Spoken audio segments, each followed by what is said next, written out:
Commander Hyan stood in the observation deck of Luna Station. Through the reinforced glass, he could see the Earth hanging in the black sky. It looked so peaceful from here. So beautiful. Blue and white and green. A marble floating in darkness. His home. He wondered if it would still be there in a week. His tablet beeped. New sensor data. He looked at the numbers and felt his stomach turn cold. The Valkyrie were not waiting for their deadline. They were coming now. And they were bringing everything. Hyan walked quickly through the station's corridors. Luna Station was humanity's largest military installation. It covered almost a quarter of the moon's surface.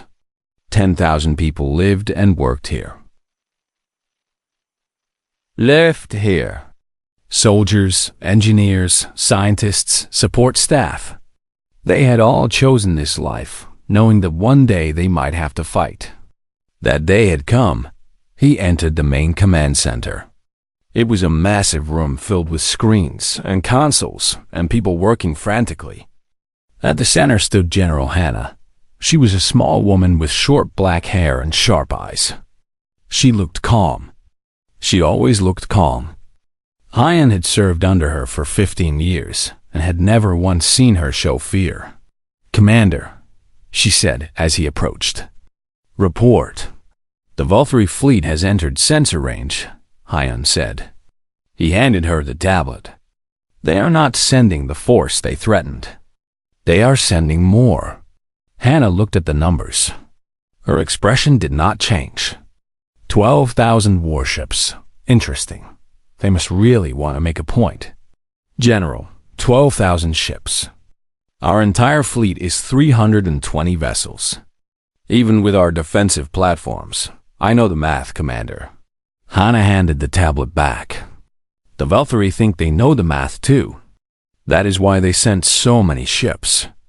They want this to be overwhelming.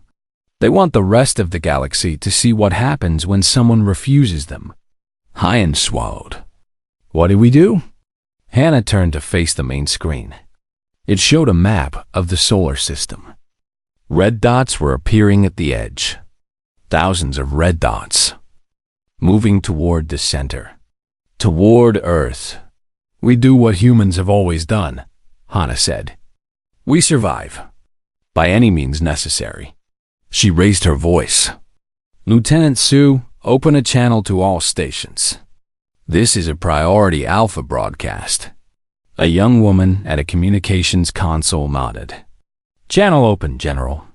Hannah's voice carried to every ship, every station, every military installation in the solar system. "This is General Hannah. The Valkyrie Empire has sent an invasion fleet of 12,000 warships. They will arrive in approximately 47 hours. All personnel are to begin final preparations immediately. This is not a drill. I repeat, this is not a drill." She paused for a moment. When she spoke again, her voice was softer. "I know many of you are afraid. I know the numbers look impossible. But I want you to remember something. Our ancestors faced impossible odds before. They stood against enemies who were stronger, who had better weapons, who had more soldiers. And they found ways to win. Not because they were lucky. Because they were human. Because humans do not give up. Ever."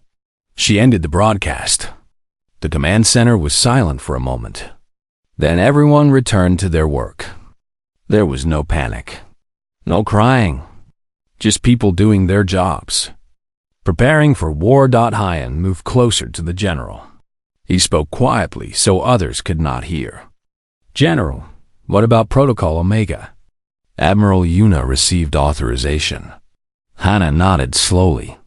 "Yes, it is time." She turned and walked toward a door at the back of the command center.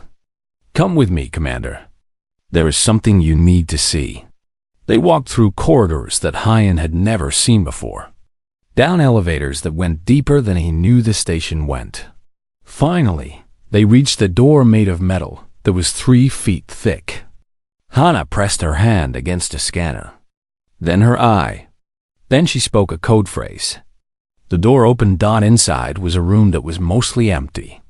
Just white walls and a single console in the center.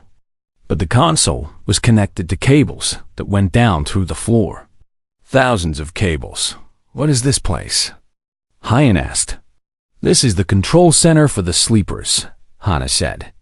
She walked to the console and began entering commands. Do you know why humanity spread across the stars so quickly, Commander? 100 years is nothing. A blink of an eye. Other species take thousands of years to expand this far. Why did we move so fast? Hyan shook his head. I always assumed we were just determined. We were. Hannah smiled, but there was no happiness in it. We were also scared. 50 years before we built our first starship, we found something. A ship. An ancient ship at the bottom of the Pacific Ocean. It had been there for millions of years. Hyan felt cold. An alien ship? Before first contact? Yes, it was damaged. Dead. But its technology was intact. We spent decades studying it. Reverse engineering it. We learned things that we never shared with the galaxy. Things that we hoped we would never need to use. The console beeped. On the screen, numbers began to appear. Locations around the Earth, under the oceans, under the mountains, under the cities. Hundreds of locations. What are the sleepers? Hyan asked. His voice was barely a whisper. Weapons, Hana said. Weapons that we built in secret. Weapons that we buried and hid and pretended did not exist.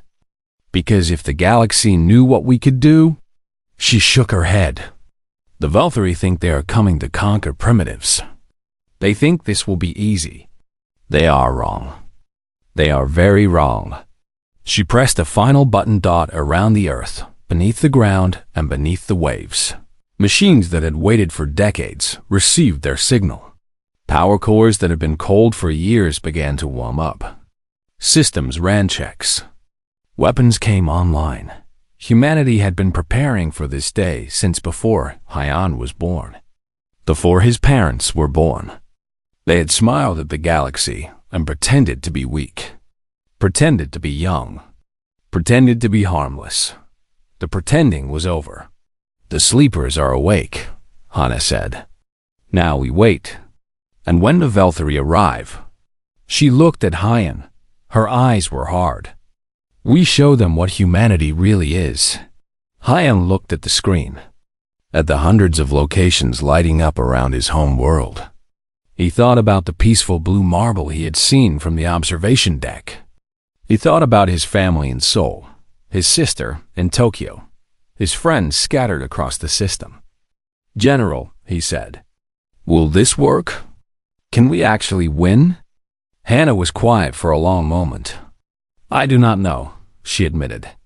But I know this. If we are going to die, we are going to make them remember us. We are going to make them remember the name of Earth for the next 1,000 years. Somewhere in the darkness of space, 12,000 alien warships moved closer. They carried weapons that could burn cities. Soldiers that had never known defeat.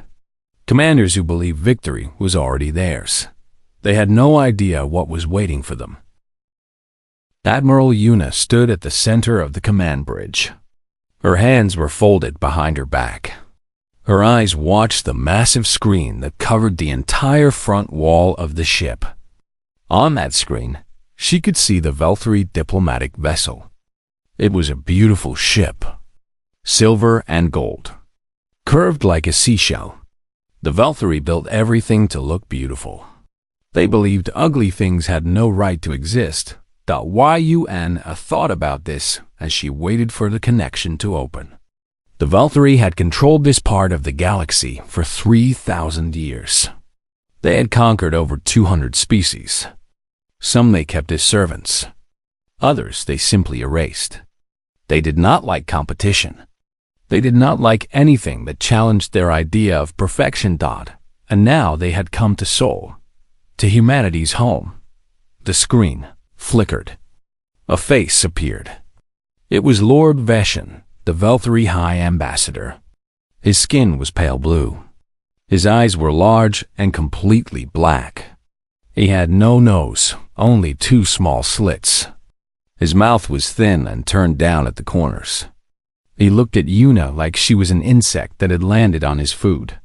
"Human Admiral," he said. His voice was smooth and cold. "You requested this communication. Speak quickly. My time is valuable." Yuna did not react to his rudeness. She had expected it. Every species that met the Velthari received the same treatment. The Velthari believed they were superior to all other life forms. It was not arrogance to them. It was simply fact. "Lord Veshin," Yuna said. Her voice was calm and steady. "I am here to deliver a message from the United Earth government. This message is our final communication on this matter." Veshin made a sound that might have been a laugh. "Final communication? How dramatic." "Very well, human. Deliver your message." Yuna took a small step forward. 3 months ago, your survey ships entered our solar system without permission. 2 months ago, your military scouts began mapping our defensive positions. 1 month ago, your construction vessels started building a forward base on the edge of our system. We have asked you to leave. We have asked you politely. We have asked you firmly. Each time you have ignored us. "Because your requests are meaningless," Veshin said. He waved one long-fingered hand in dismissal. "The Velthari Empire claims what it wishes to claim. Your solar system has resources we require. Your planet has water and minerals. Your species will make adequate workers. This is not a negotiation. This is simply how things are." Yuna nodded slowly. She had known this would be his response. The Velthari had never negotiated with anyone. They took what they wanted. They always had. "I understand your position," Yuna said. "Now let me make ours clear. You will remove all Velthari vessels from the Sol system within 72 hours. You will destroy your forward base. You will never return. If you do not do these things, we will destroy every ship you send here. Every single one." For a moment, Rashan just stared at her. Then he began to laugh. It was an ugly sound, sharp and mocking. "Destroy our ships?" he said. "Human, do you understand what you are saying? Your species has been traveling between stars for barely 100 years.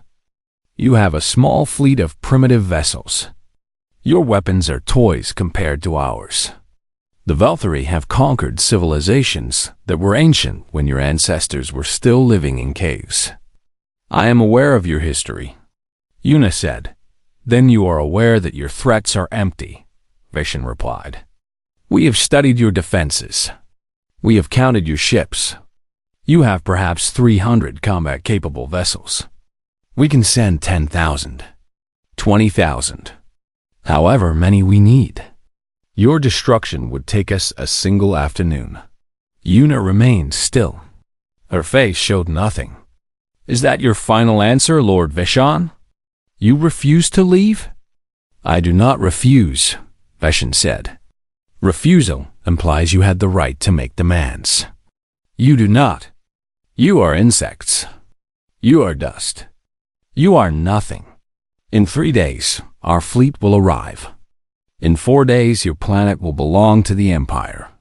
In 5 days, your people will learn their proper place.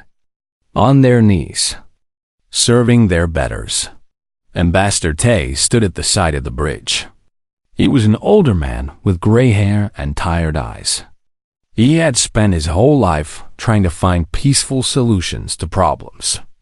He had believed that all species could learn to understand each other. Now he watched this conversation and felt that belief dying inside him. "Lord Veshin," Tay said, stepping forward. "Please, there must be another way. Surely we can find some agreement that benefits both our peoples. War is costly. War is wasteful. Surely, silence," Mission said. He did not even look at Tay. "I do not speak with servants, only with those who command." His black eyes returned to Yuna. "Admiral, this conversation is over. Prepare your people for conquest. If they cooperate, we may allow some of them to live. If they resist—" He smiled. It was not a pleasant expression. "Well, we have ways of dealing with resistance." The screen went dark. Tay turned to Yuna. His face was pale. "Admiral, what do we do now?" He would not listen. They never listen. "Perhaps if we gave them a chance," Yuna said quietly. "We gave them many chances. They chose not to take them." She walked to her command chair and sat down. Around her, the bridge crew waited in silence. They were all young. Most of them had never seen real combat. They had trained for it. They had prepared for it. But training and preparation were not the same as reality. Yuna pressed a button on her chair. "Communications, open a channel to Earth Command. Priority Alpha." "Channel open, Admiral," a young voice responded. "This is Admiral Yuna," she said. "The Valkyrie have rejected our final warning. They intend to invade within 72 hours. I am requesting authorization for Protocol Omega." There was a pause. Then a new voice came through the speakers. It was General Hana. She was the commander of all Earth's military forces. Her voice was cold and hard as iron. "Authorization granted, Admiral. God help us all." Yuna closed the channel. She looked at her crew. They were watching her with wide eyes. They knew something was coming. Something big. Something they had only heard whispers about. "All hands," Yuna said, her voice carrying across the bridge. "We are now at war. May humanity forgive us for what we are about to do." She pressed another button. Somewhere deep beneath the Earth's surface, machines that had been sleeping for decades began to wake up. Scientist Jay walked through the underground facility with 20 young soldiers following behind him. They were new recruits, the best of the best, chosen from millions. And they had no idea why they were here. The facility was carved into the rock beneath the Himalayan mountains. It had no official name, no official records. As far as the rest of humanity knew, it did not exist. But it was perhaps the most important place on Earth. Jay was 73 years old. He had worked in this facility for 50 of those years. He had helped build the things that slept in the darkness below. Now he was going to explain them to a new generation. "I know you have questions," he said as they walked. "I know your commanders told you nothing except to come here. That was intentional. What you are about to learn is the most closely guarded secret in human history. Until today, fewer than 1,000 people alive knew the truth." One of the soldiers, a young woman named Yoon, raised her hand. "Sir, why are you telling us now?" "Because the Valkyrie are coming," Jay said simply. "Because in 36 hours, their fleet will reach Earth. Because we need people who understand our weapons to help operate them. And because—" He paused and looked at them. "Because some of you may not survive what is coming. You deserve to know what you are fighting for." They reached a large door. Jay entered a code and it slid open. Beyond was darkness. Then, slowly, lights began to turn on. Row after row of them, revealing what lay inside. The soldiers gasped. The chamber was enormous, as big as a football stadium. And it was filled with machines. Massive machines. Black and silver and shaped like nothing human engineers had ever designed. They looked organic somehow, like the skeletons of ancient sea creatures, or the bones of something that had never lived. 57 years ago, Jay said, a research submarine found something at the bottom of the Pacific Ocean, the Mariana Trench, the deepest place on Earth. At first, the crew thought it was a rock formation. Then they looked closer. He walked toward the nearest machine. It towered above him. Above all of them. It was a ship. An alien ship. Not Valkyrie. Not any species we have ever encountered. Something old. Something ancient. Our scientists believe it crashed on Earth at least 200 million years ago. Long before humans existed. Long before dinosaurs existed. What happened to the crew? Another soldier asked. His name was Day. Dawn. Turned to dust ages ago. But the ship remained. Damaged but intact.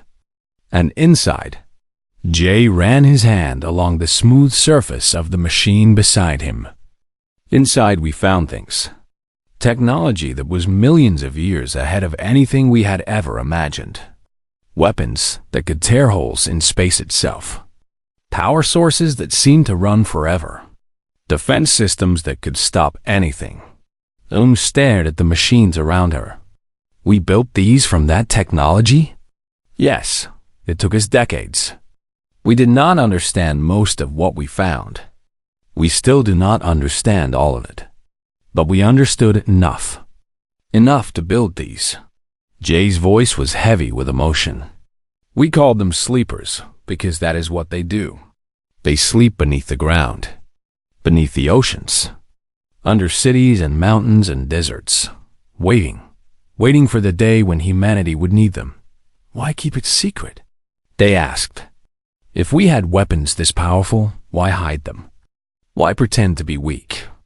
Jay sighed. Because power invites attention. When humanity first reached the stars, we found a galaxy full of empires. Old empires. Dangerous empires. Species that had been conquering and enslaving others for thousands of years. If they knew what we could do, if they knew what we had found, they would have destroyed us, Yoon said quietly. Before we were ready. Yes, so we hid. We played the part of the harmless newcomers. The young species still learning how to walk among the stars. We smiled and traded and signed treaties. And all the while, we prepared. We built our sleepers in secret. We trained people like you in hidden facilities. We created a defense network that spans the entire solar system. Jay turned to face the soldiers. His old eyes were bright with something that might have been pride. Or might have been sorrow. The Valkyrie think they are coming to crush primitives. They think their 12,000 ships will sweep through our defenses like wind through leaves. They have calculated our strength based on what we have shown the galaxy. 300 combat ships. Orbital platforms. Ground defenses. They believe they know everything about us. He smiled. It was a cold smile. A dangerous smile. They know nothing. Another soldier stepped forward. His name was Min. He was tall and quiet. He had barely spoken since they arrived. Sir, these weapons. How powerful are they? Jay considered the question. Let me put it this way. One of these machines can destroy a Valkyrie battleship in a single shot. Not damage. Not disable. Destroy. Completely. And we have over 3,000 of them spread around the system. Plus the grid. The grid? Our most powerful weapon. A network of satellites hidden throughout the solar system. When activated, they create a field that can tear open the fabric of space itself. Anything caught in that field ceases to exist. The soldiers were silent. They were beginning to understand. This was not a desperate last stand. This was not a hopeless battle against overwhelming odds. This was something else entirely. You lied to the entire galaxy, Yoon said slowly. For 50 years. You made everyone think we were weak. We did what we had to do, Jay replied. The galaxy is not kind to the powerful. The moment a new species shows true strength, others band together to destroy them. It has happened dozens of times throughout history. We refused to let it happen to us. He began walking again. The soldiers followed. In 36 hours, the Valkyrie will arrive. They will expect easy prey. They will find something very different. And when it is over, when their fleet is nothing but dust and debris, the galaxy will finally know the truth about humanity. And then what? Min asked. When everyone knows what we can do? Jay stopped at another door. This one led deeper into the facility, to the control centers where the sleepers would be commanded, where some of these young soldiers would spend the battle. Then we see what happens, he said. Maybe the galaxy fears us. Maybe they try to unite against us. Maybe they finally decide to treat us as equals. He shrugged. Whatever comes, we will face it. That is what humans do. We face whatever comes. He opened the door. Now, let me show you how to wake up a sleeper. The Velthari have ignored our last warning. It is time to show them why that was a mistake. The soldiers followed him into the darkness below. Above them, through miles of rock and earth, the sky was still peaceful. But not for long. War was coming, and humanity was ready. 3 weeks had passed since the battle. 3 weeks since humanity revealed its true face to the galaxy. And in those 3 weeks, everything had changed. The lone Velthari scout had reached home. It had delivered its message. It had shown recordings of the battle, images of 12,000 ships being erased like dust in the wind. The Velthari Empire, for the first time in 3,000 years, knew fear. But it was not just the Velthari who were watching. The entire galaxy was watching. Ambassador Tay stood at the viewing window of the United Nations space station. Ships floated outside. Hundreds of them. Ships from dozens of different species. They had come to Earth not to fight, but to talk. To understand. To negotiate. Admiral Yuna walked up beside him. She looked tired. The battle had taken something from her. Victory always came with a cost. I never thought I would see this, Tay said quietly. The Kethrani, the Mulvari, the Zindari, species that never spoke to us before. They all came. They are afraid, Yuna replied. We showed them something they did not expect. A young species that could destroy an empire's greatest fleet in less than an hour. They want to know if we are a threat. Are we? Yuna was quiet for a long moment. I hope not. I truly hope not. Below them, on Earth's surface, life continued. People went to work. Children went to school. The world kept turning. But something was different now. A weight had been lifted. For decades, humanity had hidden, had pretended to be weak, had lived with the constant fear that one day, a stronger species would come to destroy them. That fear was gone. General Hana addressed the United Earth Council in a closed session. The leaders of every nation sat before her. Presidents, prime ministers, kings, and chancellors. They had seen the battle footage. They knew what humanity had done. Now they wanted to know what came next. The Velthari Empire has requested a formal peace treaty, Hana reported. They have agreed to recognize our territorial claims. They will pay reparations for their attempted invasion. And they have released every human they ever captured from their mining colonies. What about other species? Asked the president of the African Union. The ones the Velthari have enslaved? That is more complicated. Hannah pulled up a galactic map on the main screen. The Velthari still control over 200 worlds. Millions of enslaved individuals. We could demand their release. We could threaten the Empire with destruction if they refuse. Could we actually destroy them? Another leader asked. Hannah nodded slowly. Yes, our weapons could reach their homeworld. We could end the Velthari Empire permanently. She paused. But should we? Do we want to become the new conquerors? The new empire that others fear? The room was silent. It was a heavy question. Humanity had power now. More power than any species in recorded galactic history had held in such a short time. The temptation to use the power was strong.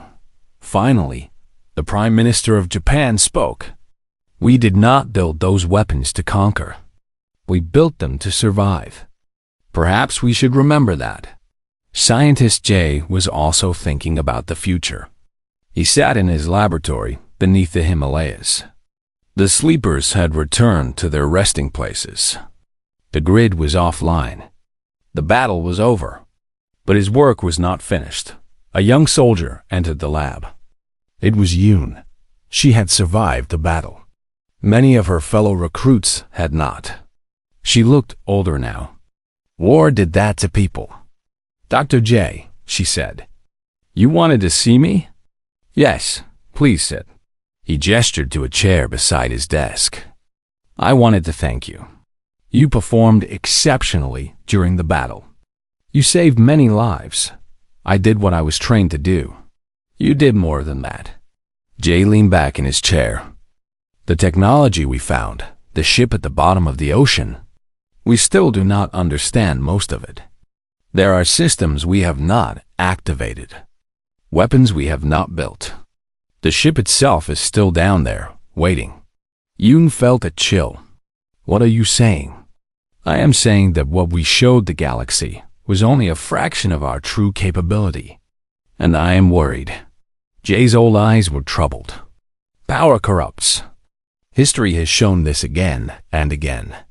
Now humanity has more power than any species alive. What will we do with it? We will protect ourselves, Yoon said. We will protect others. That is who we are. I hope you are right. Jay smiled sadly. I really do. Lieutenant Sue stood on the bridge of her ship. She was being sent on a new mission. Not a combat mission this time. A diplomatic one. She was carrying humanity's official response to the dozens of species that had reached out since the battle. The message was simple. Earth wanted peace. Earth would not use its weapons unless threatened. But Earth would also no longer hide. No longer pretend. No longer play the role of the harmless newcomer. Humanity was ready to take its place among the stars. Not as servants. Not as conquerors. As equals. As her ship prepared to leave the solar system, Sue looked back at Earth one last time. The blue planet looked the same as always. Beautiful. Fragile. Home. But everything was different. Now, the galaxy had ignored humanity for a century. Had dismissed them as primitives. Had laughed at their attempts at diplomacy. Had planned to conquer and enslave them. The galaxy was not laughing anymore. Commander. Hyan stood beside General Hannah as they watched Sue's ship depart. Dozens of alien vessels moved aside to let it pass. They did not want to risk offending humanity. Not after what they had seen. Do you think they will ever trust us? Hyan asked. Trust takes time, Hannah replied. We spent 50 years pretending to be weak. It will take time for them to understand who we really are. What we really want. And what do we want? Hannah considered the question. To survive. To protect our home. To give our children a future where they do not have to hide. She paused. Is that so different from what anyone wants? Hyan thought about his family. His sister. His friends. The billions of people on Earth who were going about their daily lives, safe for the first time in decades. No, he said. I suppose it is not. The last Velthury survivors told their story to anyone who would listen. They spoke of weapons that erased ships from existence. Of machines that rose from the ground like angry gods. Of a species that had smiled and hidden and waited for the perfect moment to strike. They warned everyone. Do not threaten the humans. Do not ignore their warnings. Do not mistake their kindness for weakness. Because beneath the surface of that peaceful blue world, ancient weapons waited, and humanity would never be caught unprepared again. The stars watched as a new power took its place in the galaxy, not through conquest, not through destruction, but through strength held in reserve, through mercy given to those who did not deserve it, through a promise that would echo through history. Earth remembers. Earth forgives nothing. And Earth is no longer hiding. The message had been delivered. The galaxy had received it. Now the real work would begin. The Velthary fleet entered the Sol system like a storm of metal and fire. 12,000 warships arranged in perfect formation. They moved together like a single creature. A beast of silver and gold coming to devour its prey. Lord Vishan stood on the command deck of the flagship, the Divine Will. It was the largest ship in the fleet. A massive vessel that could hold 10,000 crew members. From here, he would watch the conquest of Earth. It would be quick. It would be brutal. And it would send a message to the entire galaxy. "Status report," he commanded. "All ships in position, my lord," his tactical officer responded. "The human fleet is gathering near their third planet. Approximately 300 vessels. They are attempting to form a defensive line." Vashan smiled. How brave. How foolish. 300 against 12,000. It was not even a battle. It was an execution. "Order the vanguard to engage," he said. "Destroy their fleet. Then begin orbital bombardment of major population centers. I want the humans to see their cities burn before we land troops. As you command, my lord." The vanguard moved forward. 2,000 ships surging ahead of the main fleet. More than enough to crush the pathetic human defense. They powered up their weapons. They locked onto their targets, and then space itself turned against them. Admiral Yuna watched from her bridge as the grid activated. She had seen simulations.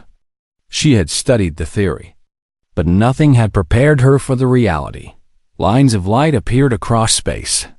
Connecting points that seemed empty, but were actually satellite stations that humanity had hidden decades ago. The lines formed a pattern. A web. A net of pure energy that the Velthary vanguard flew directly into it. Ships began to die. Not explode. Not break apart. They simply ceased to exist. Where there had been metal and life, there was now nothing. Empty space. The grid did not destroy things. It erased them, removed them from existence as if they had never been. In 12 seconds, the entire vanguard was gone. 2,000 ships, millions of Velthary soldiers, vanished. On the Divine Will, Lord Vishan stared at his screens in disbelief. His tactical officer was making sounds that might have been words. Other crew members were shouting. Alarms were blaring. None of it seemed real. What? What happened? Veshin whispered. "Where are my ships?" My lord, the entire vanguard. They are gone." "That is impossible." "Nothing can." The grid pulsed again. More lines of light. This time, cutting through the main fleet itself. More ships vanished. Hundreds in a single moment. "Pull back!" Veshin screamed. "All ships pull back. Get out of range of whatever that is." The fleet tried to retreat. But the humans were not done. From Earth's surface and from hidden bases throughout the system, the sleepers rose. They emerged from oceans and mountains and underground bunkers. Massive black shapes that moved through space like living things. They fired weapons that burned with colors no Velthary had ever seen. A single beam hit a Velthary battleship. The ship's shields flickered once and then failed. The beam passed through the hull like it was made of paper. The ship exploded. Another beam. Another explosion. And another. And another. Commander Hyan watched from Luna Station. His hands were shaking. He had known the sleepers were powerful. But this was beyond anything he had imagined. "General," he said, "they are dying by the hundreds. The Velthary, they cannot fight back. Nothing they have can touch our weapons." General Hannah stood with her arms crossed. Her face was stone. "This is not a battle, Commander. This is a message. Continue the attack. The sleepers moved through the Velthary fleet like wolves among sheep. Each one targeted ship after ship, never missing, never slowing down. The alien vessels fired everything they had. Missiles, energy beams, kinetic rounds. Nothing worked. The sleepers' shields absorbed it all. Lord Vashon watched his fleet being slaughtered. 7,000 ships remained. Then 6,000. Then 5. His officers were crying. Some were praying to gods that clearly were not listening. How is this possible? He kept saying. They are primitives. They are children. How is this possible? A communication request appeared on his screen.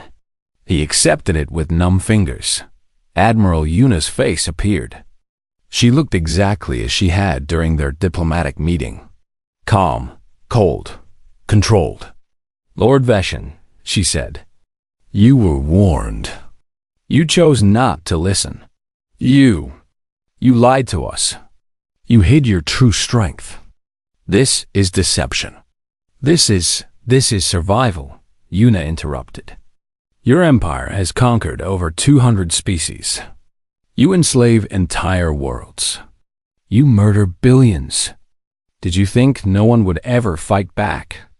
We are the Velthary. We are the masters of this galaxy. You were.